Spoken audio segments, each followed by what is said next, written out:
Okay, on to our next item. I think I'll switch these two around and go right to the next flashlight. This is a jet beam. I can't see my screen now.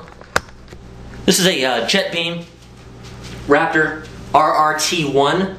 It's a multi-mode that works with a magnetic rotary switch right here. This light has strobe, very bright, low, medium, and high. It's got a large reflector on it that throws very well. Now, I don't carry a large incandescent flashlight with me or an HID light or anything like that. Some of these other lights that I enjoy as an enthusiast, they're just a little bit too big and their runtime is too short.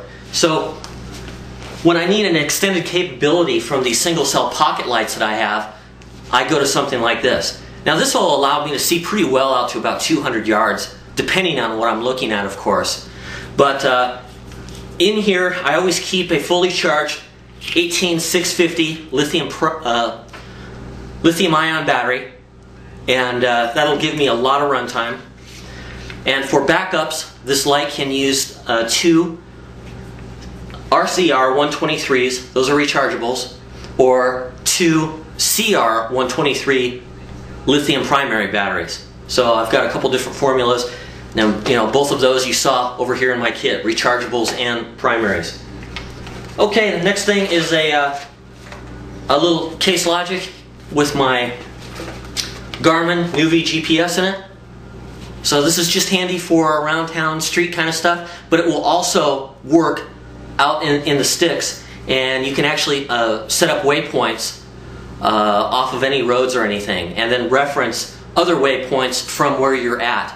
It'll show you distance and a bearing. So very helpful little thing. A lot of people don't know that some of the Nuvi models will operate in that mode out in the wilderness, but they will. Now I also have a proper GPS that a trail hiking GPS that I have, but it's not part of this kit. That would be with a different kit, a hunting kit in a different pack. Okay, the next is a Gerber folding saw. These saws are okay for the price. They're not quite as strong as some of the other saws, but it's a push button to open, and it has a very sharp set of teeth on this thing. And this baby goes right through a 4-inch tree, or log, limb, whatever, in just a matter of seconds.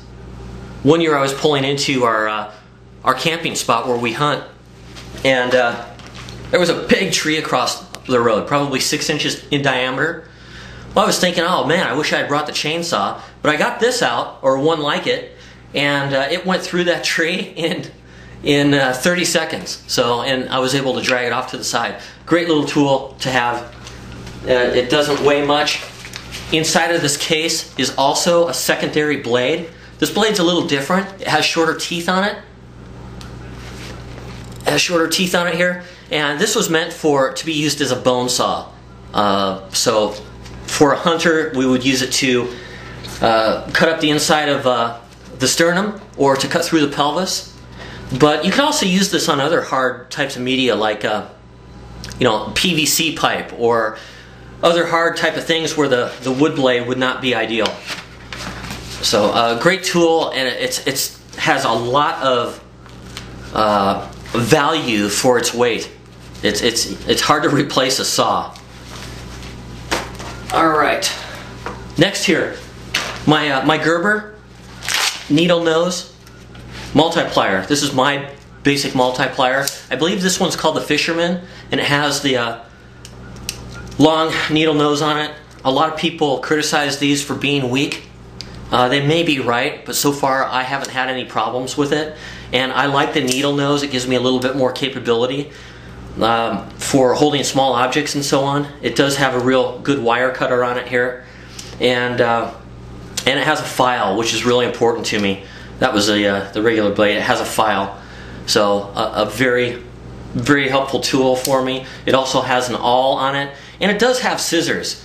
Sometimes scissors are helpful. They're a little bit short, which is one of my regular criticisms with Leatherman type or pocket tools like this, where the scissors are sharp, are short, but they work well. You know, overall, I'm glad to have them. The needle nose fit into a little bit longer package. You know, the overall length is a bit longer, so if you're carrying this on your belt, you might notice the extra length, but since I carry it inside of a pack, it's no big deal. Alright, one of my most useful tools, or one of the ones that I've been most thankful with a few times, is the You Dig It shovel. Now, I'm not sure what these cost today, but they used to be about 25 bucks. You can see how positively they lock in here with spring pressure. This handle kind of squeezes in for it to fit into that. And anyhow, this one's been very helpful several times. You know, out in the desert, there's not a lot of places to get water. So if you have to start digging, you're going to find out shortly, in very short order, that your hands weren't designed too well for digging. They don't last very long, especially out here in granite and sand and everything. So these are great. I actually used these on a day trip once, or a weekend trip. I was coming home and detoured through the desert to get around a big accident on I-17, and I ended up getting a puncture. Well, where I was stuck with my puncture, the jack was sinking into the sand, and so I couldn't get much lift. I couldn't get much elevation on the jack, and so I had to dig a hole underneath the tire in order to get the flat tire off and to get the fully inflated one back on. So it served me really well, and it served me well a couple other times. That was a gift from my brother, actually.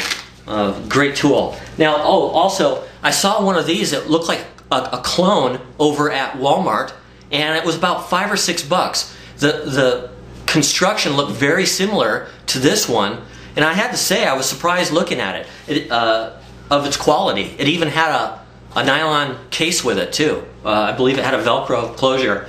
So it was pretty impressive for 5 bucks. If anyone's looking for a handy shovel, Walmart would probably have that for you. It may have been Ozark, I'm not sure. Okay, and this is just a small Swiss Army knife. I have forgotten the exact model. Sorry guys. It's got one of the things that I like.